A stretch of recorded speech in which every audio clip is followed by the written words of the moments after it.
बोलिए सतगुरुदेव की जय। मैं अपनी बातचीत जहां कल छोड़ी थी वहीं से शुरू करूंगा। बचियों एक उपाय, सार नाम को पाए के और जतन नहीं तरन को। कह रहे हैं संसार सागर से पार होने का कोई और जतन नहीं है, एक ही उपाय है, नाम। पूरे शरीर, ये तन विष की बिरली, जिस्म का रोम रोम, एक एक रोम इस आत्मा को भ्रमित करने के लिए है। देव निरंजन सकल शरीरा, तामे भ्रम भ्रम रहल कबीरा। मैंने एक बात कई बार बोली है, मन की अपनी आंखें नहीं है। ये जो मन माया तो एक है, ये शरीर की आंखें मन की आंखें, मन के पैर नहीं है। ये स्थूल शरीर के जो पैर है यही मन के पैर है। मन के कान नहीं है, जो ये कान है यही मन के कान है। तभी तो साहब वाणी में एक बात कह रहे हैं, संतो तन खोजे मन पाया। तन ही मन है, इंद्री मन है। इसलिए ये तन विष की बिरली, रोम रोम में विकार बढ़ा पड़ा है। ये जीवात्मा इन विकारों से, किसी तप योग से कभी भी छूटेगा नहीं। वेद शास्त्रों की बात सामने आती है कि घोर तपस्या करने वाले, कंदमूल खाने वाले, पूरा संसार को त्याग करने वाले, शरीर को हड्डियां बनाने वाले, फिर माया के चक्कर में पड़े। यही बात गोस्वामी जी कह रहे हैं, हरि माया अति दुस्तर, और मन माया तो एक है। वाह, ये तो एक है। माया मन है समाया, माया और मन तो एक है। इसलिए इन सब में जीव ही घेरा। वाह, बिन परिचय भयो जम को चेरा। आगे साहब कह रहे हैं, नाम के बाद एक ही उपाय है। नाम के बाद इन सब पर वो नियंत्रण हो जाएगा कि ये होते हुए भी कुछ नहीं कर पाएंगे। अगर चेचक का टीका लगा है, उसके बाद उसका वायरस कुछ नहीं कर पाता है, तय है। इस तरह नाम आपके जहन में जब समाता है, ये सब चीजें नियंत्रित होने लगेगी।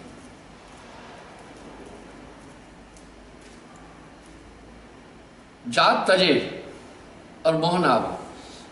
आप विचार कर सकते हैं, ये जातिवादता तो इंसान के ऊपर एक हथौड़ा है। हम किसी की विशेषता केवल एक जात के कारण कहकर दबा देते हैं। कुल की दशा जानकर खोए। ध्यान से सुनिए, ऐसी ऐसी कुरीतियां बनी हुई है, हम सबके जहन में समाई हुई है कि हम किसी जड़ पदार्थ की खुशी के लिए जीवों की बलि दे देते हैं। ये प्रथाएं बनी हुई है।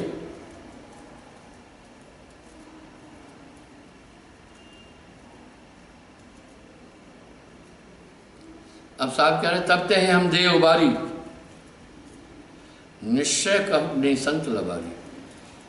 एक बात पर काफी ज्यादा मैं जोर दे रहा हूं कि आपके नाम, वो सजीव नाम, गुरु सजीवन नाम बताए, नाम के बाद आप अनुभव कर रहे होंगे बिल्कुल एक चेतन ताकत। यही तो दावा है ना मेरा, आपको सब कुछ बता रही है, क्या कृत्य है क्या कृत्य है। अब यहाँ साहब कह रहे नाम बिना मूर्ख सो कहिए, नाम बिना पापी सो लइए। जैसे साहब कह रहे चक्षु, अंतर चक्षु मिल जाती है, एक आंख।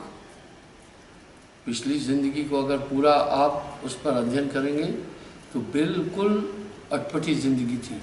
आप चले जा रहे थे, जो मन चाह रहा था किए जा रहा था, जिस तरफ चाहता था मोड़ देता था। आप अभी देखो ना, आपके जीवन में कितना बड़ा, ये है नाम की ताकत। आप इस नाम की ताकत को समझें।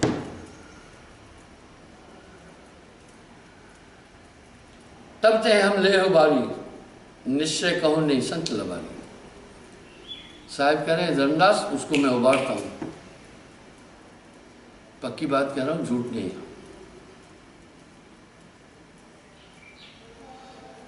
यह विश्वास धर्मन मन में रखो, बिन विश्वास वचन नहीं भाव। इसलिए यकीन बिन प्रतीत जीव ना तरे। हर जगह कह रहे हैं साहब, हर जगह कह रहे हैं विश्वास करो विश्वास करो। आपने अवश्य मेरे शब्दों का विश्वास किया, तब ये पुरातन समय से चलने वाली कुरीतियों को आपने छोड़ा और एक ही उसकी भक्ति को पकड़ा। इसमें भी साहब का साथ है। मैंने उस दिन भी उल्लेख किया, आप ही गुरु शिष्य पुनः आप ही आपका खेल सारा। जब साहब कृपा करता है तब इंसान अच्छा शिष्य हो पाता है, अन्यथा नहीं हो पाता। गुरसम और न दाता भाई, गुरचंदन चित्राग समूही। सबसे बड़ी चीज, ये बहुत बड़ा रत्न है नाम। मीरा भाई, रविदास महाराज, अन्य संत, नानक देव जी महाराज ऐसे ही कह रहे हैं क्या? वो इसी चीज को कह रहे हैं, बाकी कृत्रिम नाम जगत गौराए। बाकी कृत्रिम नाम तो पूरी दुनिया कह रही है, पर नाम विधेय कोई बढ़ ना पाए।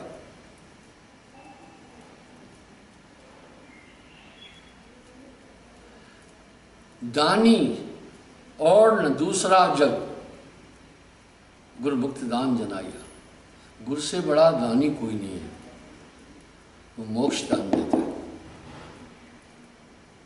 ऐसे तो दानी बहुत है। अधम चाल छुड़ाए के गुरु ज्ञान अंग लखाइया। अब इन पूरे शब्दों पर आप ध्यान दो। जितनी पहले वाली वृत्ति थी नाम के बाद में बदल गई कि नहीं? अब साहब कह रहे हैं अधम चाल छुड़ाए के ज्ञान अंग लखाइया। हंस भक्त दृढ़ावई, यानी वो नाम आपको अंदर से मजबूत करता जाएगा। अब आप अकेले नहीं हैं, आपके साथ एक बहुत बड़ी ताकत काम कर रही है।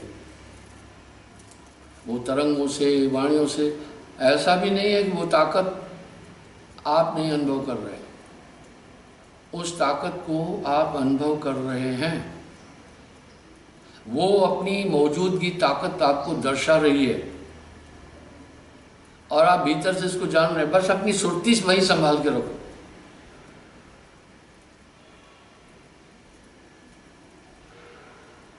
अब यहां साहब यही बात करें, हंस है भक्त जड़ा भाई जी सत्य बीरा नाम हो, यानी भक्ति को दृढ़ करेगा ये। बिल्कुल आप अपने में और दुनिया के लोगों में एक बहुत बड़ा बदलाव, बहुत बड़ा अंतर महसूस कर रहे होंगे। पक्का अगर आप थोड़ा बारीकी से देखें तो दुनिया के बड़े बड़े विद्वानों का भी इतना अपने पर नियंत्रण नहीं है जितना आपको हो गया, अपनी वाणी पर, सब चीज़ों पर। और जिस तरह का जीवन आज के युग में आप जी रहे हैं, ऐसा जीवन बहुत बड़े बड़े तपस्वी नहीं जी पा रहे। दुष्ट मित्र चिनाय के पहुंचाओ हूं निष्ठाम, यानी अब आप अपने अंदर की विरोधी ताकतों को भी देख रहे हैं, आपको सपोर्ट करने वाली शक्तियां जो वो भी देख रहे हैं।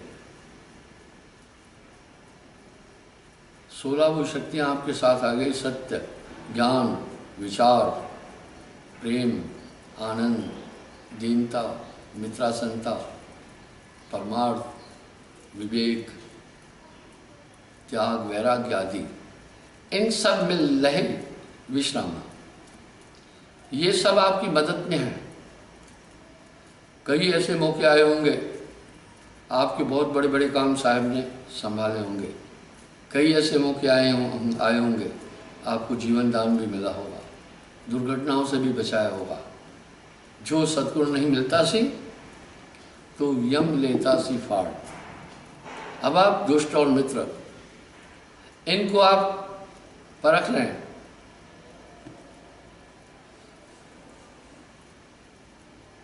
साहब कह रहे गुरु रूप हम आप कहाया, गु कहिए अंधकार से, रू से भया प्रकाश। अंधकार को मेट के हृदय करे प्रकाश। अब हृदय प्रकाश का कोई बल्ब जलाना क्या? यही हृदय सूझता नहीं इंसान को, पाप क्या है, पुण्य क्या है, मन क्या कर रहा है, बुद्धि क्या कर रही है। लेकिन नाम के बाद ये सब अच्छी तरह समझ में आने लगते हैं।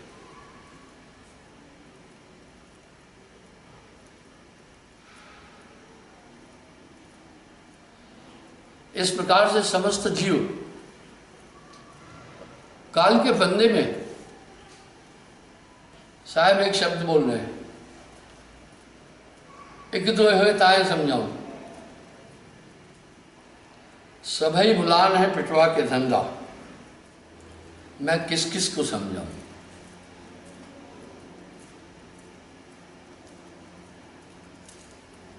कहे कबीर, मैं किस किस को समझाऊं, सब जग अंधा। अब सब जग बोला,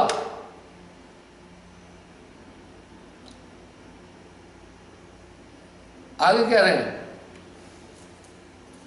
बिना नाम सब विद सोहीना। ऊंच वही जो नाम है जाना, बिना नाम सब नीच बहाना। अब नीच किसको कहते हैं? भाई जिसकी वृत्तियां खराब है, छल कर रहा है, कपट कर रहा है, अपराध कर रहा है, धोखा कर रहा है, वो कह रहे हैं नाम बिना सब नीच बखाना। अब काग पलट हंसा कर देना, ऐसा नाम सतगुरु में देना। आप चेक करो, पहले बिल्कुल आपको ये अंतर नजर आएगा। पहले जो मन चाह रहा था आपको उस दिशा में ले, अब नहीं ले जा पा रहा है। भाई ये कितना बड़ा बदलाव है।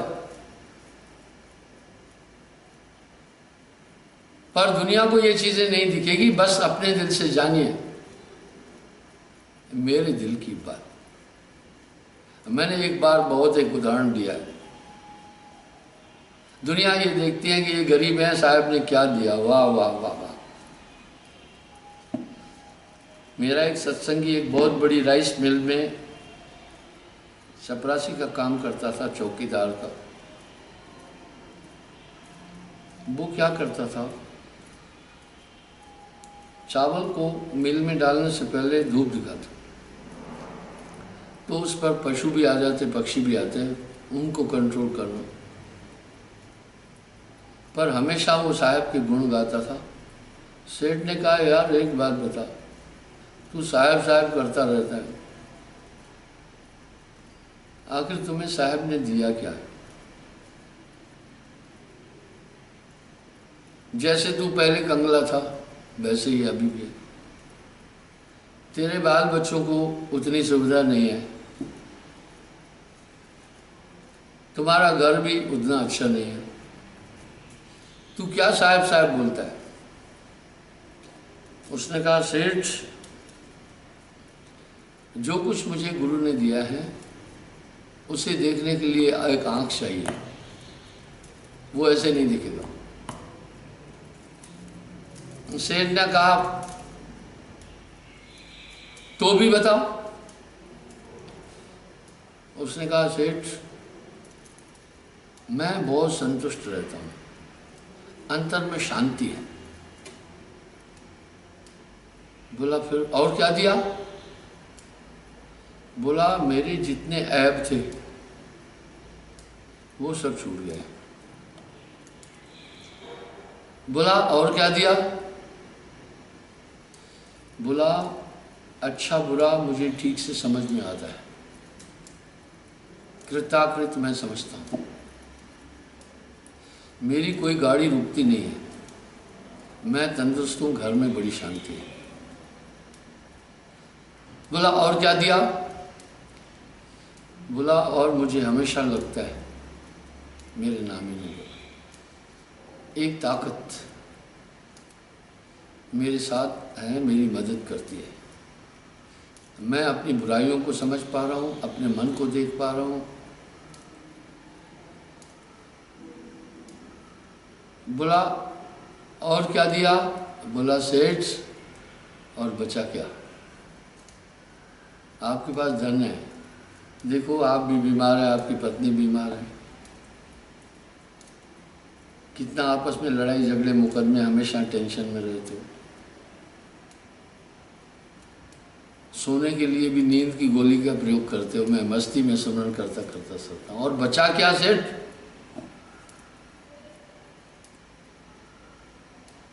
इस तरह सेठ को उसकी बात लगी, सुमरन दिया। कहने का मतलब है सच्चा धनी जो सो जानिए चैन, वाह नित्य ही संतुष्ट हो। जब आपके पास ऐसी चीजें आती हैं तो एक बहुत बड़ी दौलत मिल जाती है। नानक देव जी की वाणी का मंथन करने पर एक बात साफ नजर आ जाती है कि इस नाम की ताकत का उल्लेख बड़े सुंदर शब्दों में कहा। कूप नीर मिना धेनु चीर मिना,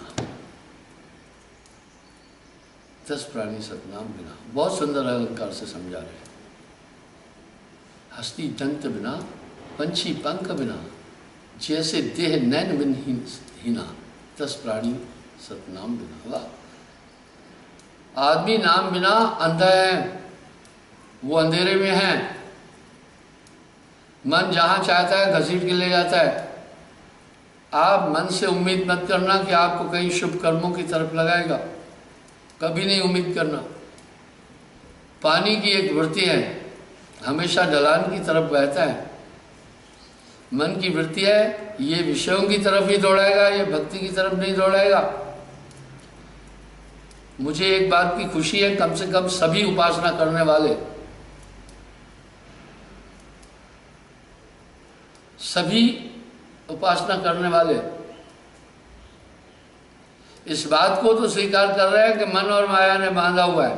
वाह! बस इतना बोल रहे हैं, विश्लेषण इनका नहीं पता है कैसे कैसे बांधा है। मैं इन चीजों को बड़ा स्पष्ट करके लोगों की भाषा में लोगों तक रख रहा हूं कि भाई इस मन को समझो, सिर्फ कहने से काम नहीं चलेगा। इस मन को ठीक से समझो। और इतना छिपा हुआ बैठा है, नचा रहा है पूरी दुनिया को, पूरी दुनिया को ये नचा रहा है। साहब ने थोक में कह दिया, मन को कोई देख ना पाए, इसको कोई समझ ही नहीं पा रहा है। जैसे बाजीगर बंदर को जो चाहे नाच नचाता है, इस तरह दुनिया के लोगों को मन जो चाहे नाच नचा रहा है। पर नाम के बाद नाम होए तो मात नवाए, याद ना तो ये मन बांध रचाए। आप चेक करो कितना नियंत्रण आ गया। और मन को कोई देख ना पाए, नाना नाच नचाए। मन को कोई देख नहीं पाए, आपको मन दिखाई दे रहा है तभी तो कंट्रोल कर रहा है। अब आपको कह रहा होगा पहले आप शराब पी रहे थे, 2 घूंट पियो, आप कहते नहीं। इसका मतलब सीधी बात है कि आप उसको बिल्कुल भी डोमिनेट कर रहे हैं, आप उसके अधीन नहीं आ रहे हो। आप पाप कर्म नहीं कर रहे हैं, छल नहीं कर रहे हैं, कपट नहीं कर रहे हैं, धोखा नहीं कर रहे। ये ताकत आई, ये अमूलक वस्तु गुरु देता है।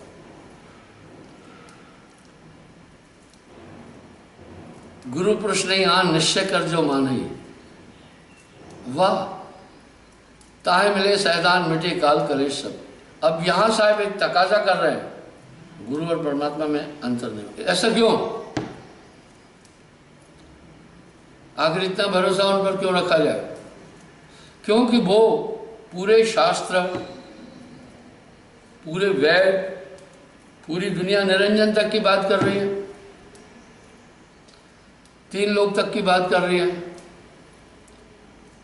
और सदगुरु भक्ति में आपको इनसे परे हटकर बात बोली, इन सबसे आपको कहा आगे चलो, पर इसका प्रमाण वेदों में भी नहीं है। और हम सब बच्चेपन से ही ये सब चीजें सुनते सीखते आए। इस तरह उस डाइवर्ट होना बहुत मुश्किल होता है। तो वो आपको वो दिशा उस तरफ से चेंज कर देता है। आपको भरोसा करना पड़ेगा ना। भरोसा ऐसे ही नहीं, आपको सब चीजें प्रत्यक्ष मिलती जाएंगी।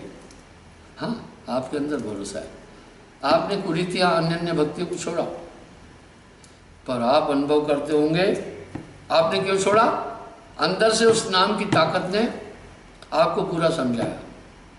अब आप जब किसी और को समझाने जाते हो तो आप थक जाते हो। पर मैं एक बात बोलना चाहूँगा, अगर आप में दृढ़ता है, आप सुमरन कर रहे हैं, तो आप बाकी को भी चेतन कर देंगे। मैं बार बार ये 5 साल से बोलता आ रहा हूँ, मोर देन मिलियन लोग। मैं जब बाहर यात्राएं करता हूँ 2-3 हज़ार लोगों को कम से कम महीने में नाम दे देता हूँ। इस तरह ये 4-5 साल में तो 2 लाख और बड़े होने चाहिए। और इतने लोगों को इस दिशा में ले जाना कितना मुश्किल है, बहुत मुश्किल है। तभी तो साहब ने कहा एक जीव को भक्ति दृढ़ाए। भक्ति दृढ़ाने का मतलब है जब सतगुरु की भक्ति में बाकी चीज़ें वर्जित है तो आपको पूरा पूरा उनको ये समझा कर रेडी करना पड़ता है। बाकी अन्य भक्तियों में तो कोई फर्क ही नहीं है। ब्रदर रोड की भक्ति है, इसमें कुछ छोड़ना ही नहीं है। आप देख रहे हैं तमाम मत मतांतर के लोग, तमाम तरह की भक्ति करने वाले, वो सब कर रहे हैं। मैंने एक उदाहरण और भी दिया था ना, आज पर प्रसंग आ गया। नई दुनिया समाचार पत्र के वरिष्ठ पत्रकार मिस्टर जैन ने कबीर शताब्दी वर्ष पर आज से 22 साल पहले बहुत बड़ा समारोह था मध्य प्रदेश में, जिसमें मुझे मुख्य अतिथि के तौर पर बुलाया था। तो मुझसे सवाल किया था उन्होंने। एक टाइम था नाना पंथ मत मतांतरों की गुड़िया आकाश में गुड्डी पतंग उड़ रहा था और बड़ी धूम से नाना पंथ मत मतांतर विकसित हो रहे थे काफी तेजी से, और पूरे देश में एक धूम थी। अभी वर्तमान में गुरुओं का, प्रीचरों का, कथावाचकों का दौर स्टॉप हो गया है।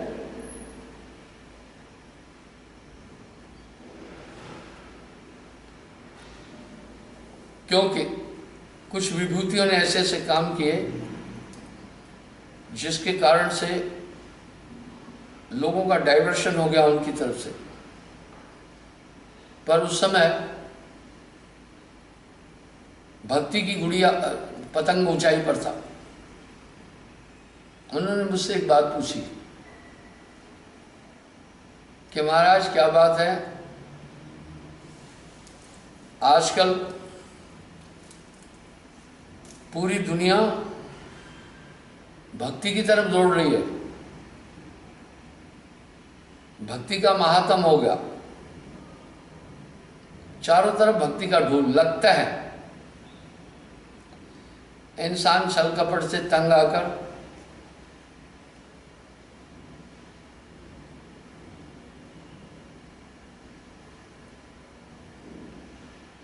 और एक धारा बह रही है, लोग भक्ति बहुत कर रहे हैं, जहां भी देखो हर आदमी अंगेज है। क्या इंसान पाप कर्मों से हो गया है? मैंने कहा ना। मैंने कहा पत्रकार जी, जितना इस समय इंसान भक्ति से दूर है इतना कभी नहीं था। बोला कैसी बात कर रहे हो महाराज, सुबह प्रभात फेरियां, भागवत कथाएं जगह जगह पर,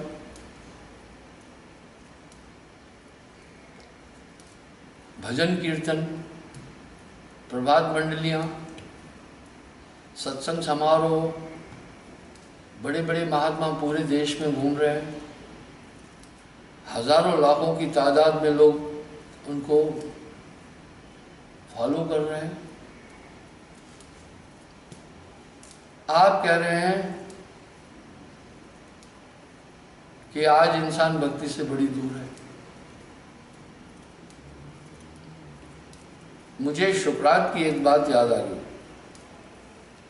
ग्रीस के थे शुक्रात। उन्होंने बोला जिस तरफ एक बहुत बड़ा जन समुदाय सैलाब की तरफ दौड़े जा रहा है, बह जा रहा है अपने कल्याण के लिए, उधर कभी मत जाना, तुम उस भीड़ में खो जाओगे। वो एक चालाक आदमी है, सबको अपनी तरफ खींचने के लिए कोशिश करता है, उधर मत जाना। जिस महापुरुष के पास जाने में तुम्हें दुनिया रोके, कहे उसके पास मत जाना, तुम बर्बाद हो जाओगे। वो तुम्हारा धर्म बदल देगा, वो तुम्हें बंधुआ बना देगा, वो तुम्हें अपने तंत्र जाल से अपने अधीन कर देगा। वो बहुत खतरनाक आदमी है, उधर मत जाना। शुक्राचार्य कह रहे हैं उधर जरूर जाना। वाह, मैं उदाहरण देता हूं। एक बार एक चौधरी, मेरा नाम ही है, बस में जा रहा था, तो बस की सीट 3 की थी। तो अक्सर होता है 3 आदमी की सीट होती है और दूसरी बाईं तरफ जो है 2 की होती है। तो 3 लोग बैठे थे। इतने में मेरी गाड़ी गुजरी, बस रास्ता संकरा था तो थोड़ी सी लोग की, सबने मेरी गाड़ी देखी, उस पर लिखा भी है साहेबंदी। एक ने कहा वो ये साहेबंदी का गुरुजी जा रहा है, दूसरे ने कहा ओ ये तो बहुत बड़ा आतंकवादी है, ये तो बहुत बड़ा गुंडा है, इसने आश्रम में बहुत बड़े बड़े तलघर बना रखे हैं, एक बार जो जाता है वहां से निकल नहीं सकता है, वहां पूरे हथियार बनते हैं। मेरा चौधरी भी वहीं बैठा हुआ था।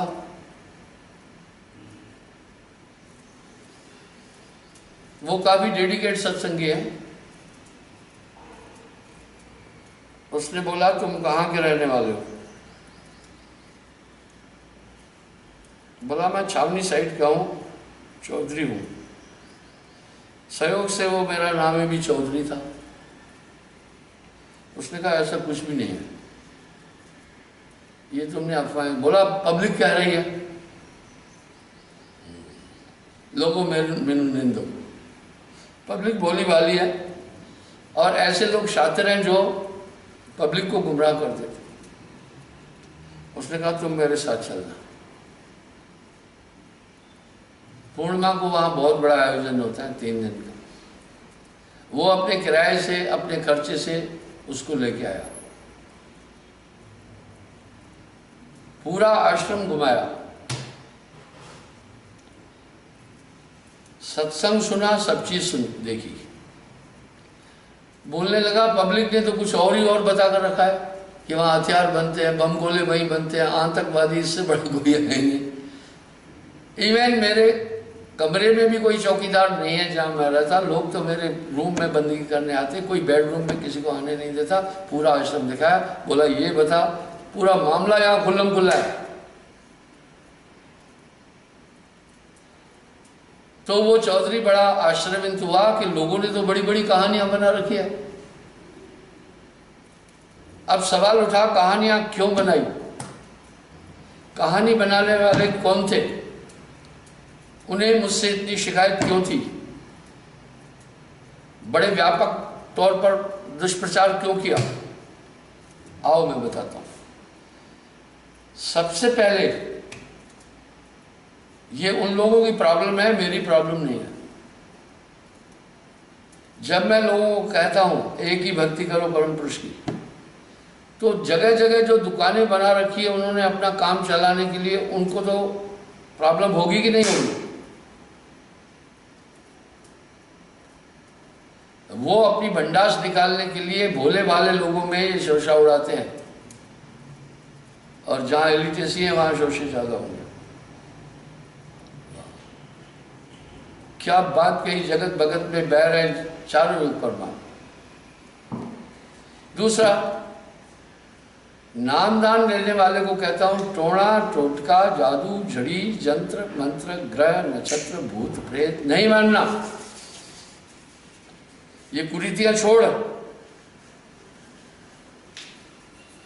इस संबोधन से, इस वाक्य से काफी लोगों की नब्जें थमती है। एक बहुत बड़ा वर्ग है जो तंत्र मंत्र और भूत प्रेत के माध्यम से अपना काम करता है। हमारे यहाँ जो आता है हम कहते हैं नाम के द्वारा ये सब चीजें हट जाएगी। हमारे यहाँ झाड़ा फूकी नहीं करते। कोई मुझे कहता है कुछ भभूत दे दो, मैं बोला यही तो मैं वर्जित करता हूँ। और कुछ लोग क्या कहते हैं, कहते हैं सर पे हाथ रखो, मैं बोला सर पे हाथ जिंदगी में एक बार रखता हूँ, नामदान देने के टाइम वो पंजा रहता है उस पर, बाकी नहीं रखता। किसी को मैं शब्द भी नहीं देता हूँ, और यहाँ तक कह दिया ये अपने आप को भगवान कहता है, बाकी सबकी निंदा करता है। किसी को नहीं मानो, मुझे मानो। मैंने आज तक किसी ने मुझसे प्रार्थना की होगी ना, तो मैंने ये नहीं कहा जाओ कोई दुखी है, नहीं कहा होगा जाओ आनंदमय भव। किसी को पुत्री नहीं है, बच्चा नहीं है, उसको मैंने माता को कभी नहीं कहा होगा पुत्रवती भवा जाओ। मैंने उनको यही कहा साहब का भरोसा रखना, साहब परम पुरुष का भरोसा रखना।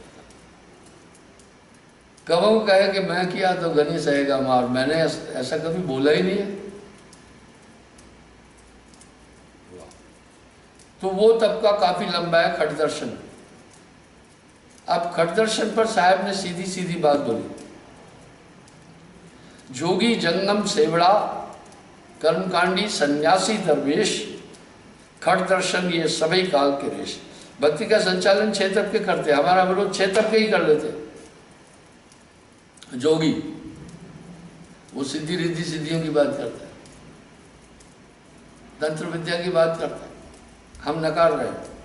जंगम आप देख रहे घूमते हैं जंगम, घंटी में भिक्षा लेते, और हम तो कह रहे हैं मांगन मरण समान है, मत मांगो कोई भी, तो वो तो हमें विलेन बनाएंगे। सेवड़ा, ये सेवड़े तांत्रिक झाड़ा फूकी करने वाले, त्राटक वगैरह करने वाले और काला इल्म जानने वाले, वो अपना काम इन्हीं चीज़ों से चलाते हैं। और मैं पब्लिक को कह रहा हूँ नाम के बाद ये भूत पिशाच जो है सब न्यारा, तंत्र मंत्र ग्रह नक्षत्र भूत प्रेत नहीं लगेगी, उनके काम में रुकावट आ रही है। वो बना बना कर बातें पब्लिक को गुमराह करते हैं। मुझे पता है ये होना है। पलटू साहब ऐसे ही नहीं कह गए जगत भगत में बह रहे हैं चारों युग पर मान। इसलिए उस तबके का एक प्रयोजन रहता है, वो किसी न किसी तरह से पब्लिक को गुमराह करना। उनका कोई दोष नहीं। कर्मकांडी तो कर्मकांड को ही विशेष महत्व देगा। इस तरह सन्यासी वो कहता है भाई मैं ही ब्रह्म हूं, अहम ब्रह्मस्मि। और कुछ दरवेश भूत प्रेत अपना पीरों की, कब्रों की, समाधियों की ये उपासना करते हैं। एक नाम को जानकर दूजा दे बहाय, कबीरा दूजा दे बहाय, हम ये वर्जित कर रहे हैं। तो ये सभी मिलकर ही तो हमला कर देते हैं। हमारे पड़ोस में आश्रम में एक हमारा, वहाँ एक दबंग परिवार है यूपी में, वो आपस में भी लड़ते हैं, लेकिन जब कहीं बाहर की बात हो सब लट्ठ लेकर के इकट्ठे हो जाते हैं। इसी तरह वो खट दर्शन ही पूरा इकट्ठा हो जाता है साहेबबंदी का विरोध करने।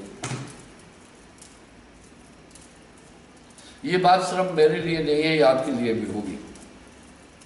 जब से नामदान लिया दुनिया आपके पीछे लगी। वाह वाह। इस तरह मैंने उस पत्रकार को कहा अगर ये भक्ति का युग होता तो भैया ये चल कपट पीठ पर है, 2-2 साल के बच्चों से बलात्कार हो रहा है, थोड़े थोड़े पैसों के लिए हत्याएं हो रही है, जितना क्राइम रेट बढ़ गया भक्ति में, अगर सब इतनी भक्ति का युग होता। अब कुछ सतयुग की बात करें, क्या ऐसा सतयुग है क्या? ऐसी हिंसा, इतना छल, इतना कपट, इतना धोखा, इतना धड़ी।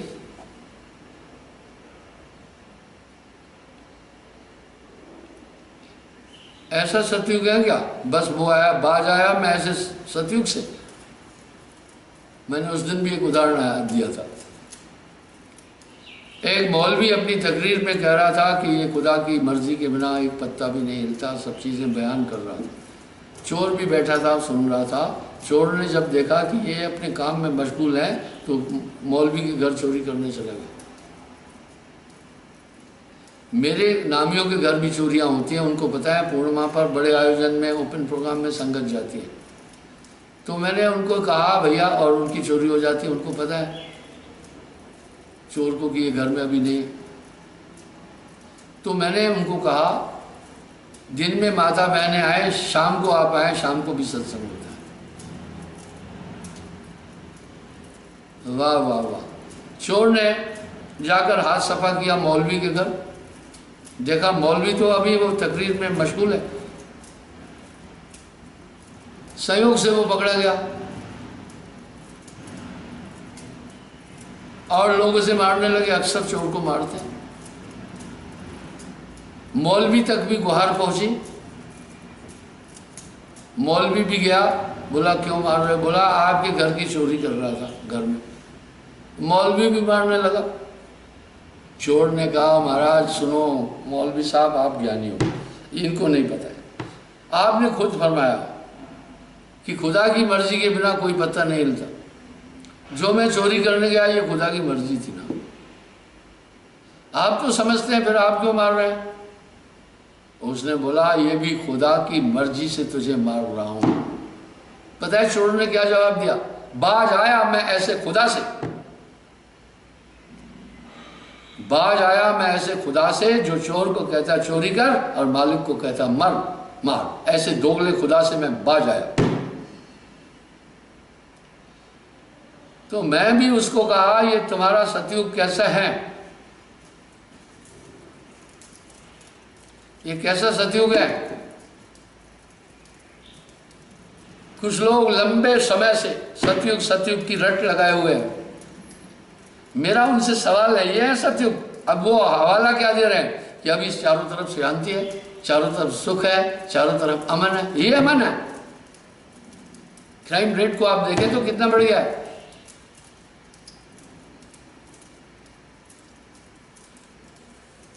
दरअसल वो अपनी बात नहीं कर रहे, अपने हृदय की बात कीजिए। हम इस समय सामाजिक अपराध के जीवन में जी रहे हैं। बहुत बड़े अपराध हो रहे हैं इस समय। मैं इसमें गवर्नमेंट को कभी भी नहीं कह रहा हूं कि गवर्नमेंट जिम्मेदार है। 135 करोड़ लोगों को क्राइम रेट इतना बहुत है हमारे यहाँ। और इसकी प्रॉब्लम यह है कि density of population is very गहरी। मैं स्विट्जरलैंड में पूछा, मैं कहा करप्शन और क्राइम कैसे? बोला 0%। मैं जहाँ जाता हूँ जानकार। इटली में बोला 1 to 2%। ग्रीस में पूछा, बोला राष्ट्रपति को डिसअपॉइंट कर देते हैं करप्शन हुआ तो। जर्मन में पूछा, मैं पूछता हूँ कई यूरोपियन देशों में, अमेरिका में पूछा, ब्रिटेन में, मैं जाता रहता हूँ, पूछता रहता हूँ। हमारे यहाँ क्राइम रेट ज़्यादा है। इसका कारण है बेरोजगारी, भूखमरी और अधिक जनसंख्या, संसाधनों का अभाव। ये शुरू से भी चलता है। किसी गवर्नमेंट को क्यों हम कटघरे में खड़े? मैं राजनीति में नहीं, मैं उनकी बात ही नहीं कर रहा हूँ। मैं पत्रकार को कहा मेरे भाई आप खुद देखो, मैं अभी 71वां जन्मदिन मनाया। मेरे टाइम पर इतना क्राइम नहीं था। मेरे बचपन में मैंने देखा सौहार्द था घर में। जितने बलात्कार, जितने मुकदमे, जितने झंझटबाजियाँ, जितने फजीयतें इस समय चल रही कभी भी नहीं थी। और साइबर क्राइम तो इतना बढ़ गया कि पूछो मत। ये सतयुग है क्या? बाज आया ऐसे सतयुग से।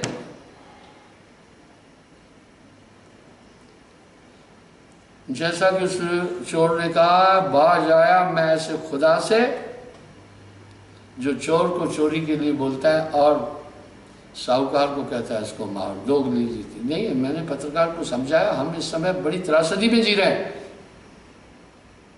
वो गीत कितना अच्छा है, हर तरफ जुल्म है, बेबसी है, सहमा सहमा सा हर आदमी है। भक्ति का युग नहीं है इस समय, हम घोर कलयुग में जी रहे हैं। पाप बढ़ेगा, मैंने पहले भी कहा, और बढ़ेगा।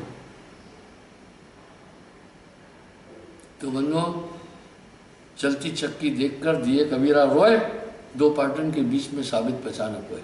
वाह साहब कह रहे, फिर कह रहे साबित बचाया सोए, रहे जो धुर के मांगे।